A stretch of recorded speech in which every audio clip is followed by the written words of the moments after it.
മനുഷ്യത്വം മരവിച്ചു പോകുന്നൊരു വാർത്ത. 2026 ഇപ്പോഴും ഒരു പരിഷ്കൃത ലോകത്താണ് നമ്മൾ ജീവിക്കുന്നതെന്ന് നിങ്ങൾ വിശ്വസിക്കുന്നുണ്ടെങ്കിൽ നിങ്ങൾക്ക് തെറ്റി. അഫ്ഗാനിസ്ഥാനിൽ നിന്ന് ഇപ്പോൾ പുറത്തുവരുന്ന താലിബാന്റെ പുതിയ ശിക്ഷാ നിയമങ്ങൾ കേട്ടാൽ മനുഷ്യനെന്ന് പറയാവുന്നവരുടെ മനുഷ്യത്വം ഉള്ളവരുടെ ചോര തിളയ്ക്കും. താലിബാൻ ഭരണകൂടം ഔദ്യോഗികമായി പുറത്തിറക്കിയ ക്രിമിനൽ കോഡ് 2026 ലോകത്തെ ഞെട്ടിച്ചിരിക്കുകയാണ്. ഭാര്യയുടെ അസ്ഥി ഒടിഞ്ഞില്ലെങ്കിൽ ഭർത്താവിന് അവളെ തല്ലാം. വിശ്വസിക്കാൻ ബുദ്ധിമുട്ടായിരിക്കും. ഇത് താലിബാൻ ഭരണകൂടം ഔദ്യോഗികമായി പുറത്തിറക്കിയ പുതിയ ക്രിമിനൽ കോഡിലെ പച്ചയായ വരികളാണ്.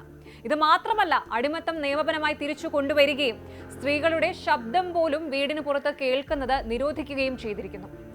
അഫ്ഗാൻ സ്ത്രീകളെ വെറും സ്വത്തായി മാത്രം, സ്ത്രീകളെ വെറും കന്നുകാലികളെ പോലെ കാണുന്ന അവരുടെ നിലവിളികളെ നിയമം കൊണ്ട് ശ്വാസം മുട്ടിക്കുന്ന ഈ ക്രൂരതയ്ക്ക് താലിബാൻ നൽകുന്ന പേര് സദാചാരം എന്നാണ്. സ്ത്രീകളെ ജീവനോടെ കുഴിച്ചുമൂടുന്ന ഈ ജെൻഡർ അപ്പാത്തീഡ് നിയമങ്ങളെക്കുറിച്ച് നമുക്ക് സംസാരിക്കേണ്ടതുണ്ട്. ഇത് ലോകം അറിയേണ്ട നീതികേടാണ്. സ്ത്രീകളെ വെറും ഉപഭോഗ വസ്തുക്കളായി മാത്രം കാണുന്ന അവരുടെ അവകാശങ്ങളെ ചവിട്ടി മെതിക്കുന്ന ഈ ക്രൂര നിയമത്തെക്കുറിച്ച് റവാദാരി പോലുള്ള മനുഷ്യാവകാശ സംഘടനകൾ പുറത്തുവിട്ട വിവരങ്ങൾ ലോകത്തെ നടുക്കിയിരിക്കുകയാണ്. എന്താണ് ഈ പുതിയ 119 ആർട്ടിക്കിളുകൾ അടങ്ങിയ നിയമം? അഫ്ഗാൻ സ്ത്രീകൾക്ക് ഇനി നീതി ലഭിക്കില്ലേ? പരിശോധിക്കാം.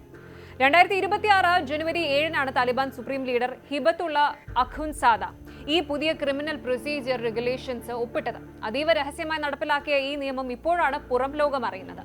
ഇതിലെ ഏറ്റവും ഭയാനകമായ കാര്യം ആർട്ടിക്കിൾ 32 ഇതനുസരിച്ച് ഒരു ഭർത്താവ് ഭാര്യയെ ക്രൂരമായി മർദ്ദിച്ചാൽ പോലും അത് ബോൺ ഫ്രാക്ചേഴ്സ്, അസ്ഥി ഒടിയുന്ന തരത്തിലോ മാംസം പിളരുന്ന തരത്തിലോ അല്ലെങ്കിൽ ശരീരത്തിൽ പാടുകൾ വീഴുന്ന തരത്തിലോ ഉള്ളതെങ്കിൽ അതൊരു കുറ്റമല്ല.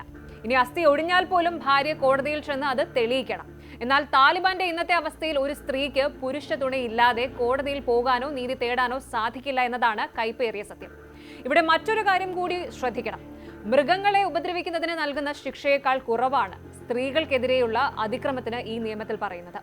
ഭാര്യയെ അതിക്രൂരമായി തല്ലിയാൽ പോലും ഭർത്താവിന് ലഭിക്കാവുന്ന പരമാവധി ശിക്ഷ എന്ന് പറയുന്നത് വെറും 15 ദിവസത്തെ തടവ് മാത്രമാണ്. അതേസമയം ഒരു സ്ത്രീ തന്റെ ഭർത്താവിന്റെ അനുവാദമില്ലാതെ ബന്ധുക്കളെ സന്ദർശിച്ചാൽ അവൾക്ക് ലഭിക്കുന്നത് 3 മാസം വരെയുള്ള തടവാണ്. ഇതാണോ നീതി? ലോകം അടിമത്തം അവസാനിപ്പിച്ചിട്ട് കാലങ്ങളായി. എന്നാൽ ഈ പുതിയ നിയമത്തിലെ ഭീകരമായ മറ്റൊരു വശം ഇതാണ്: അടിമത്തം തിരിച്ചു കൊണ്ടുവന്നിരിക്കുകയാണ്. 119 ആർട്ടിക്കിൾസ് ഉള്ള ഈ പുതിയ റെഗുലേഷനിൽ ഖുലാം എന്ന പദം ഔദ്യോഗികമായി ഉപയോഗിച്ചിട്ടുണ്ട്. അതായത് മനുഷ്യരെ അടിമകളാക്കി വെക്കുന്ന രീതിക്ക് താലിബാൻ നിയമസാധുത നൽകിയിരിക്കുന്നു. ആധുനിക ലോകം എവിടെ എത്തി നിൽക്കുന്നു? അഫ്ഗാനിസ്ഥാൻ എങ്ങോട്ടാണ് പോകുന്നത് എന്ന് ചിന്തിച്ചു നോക്കും.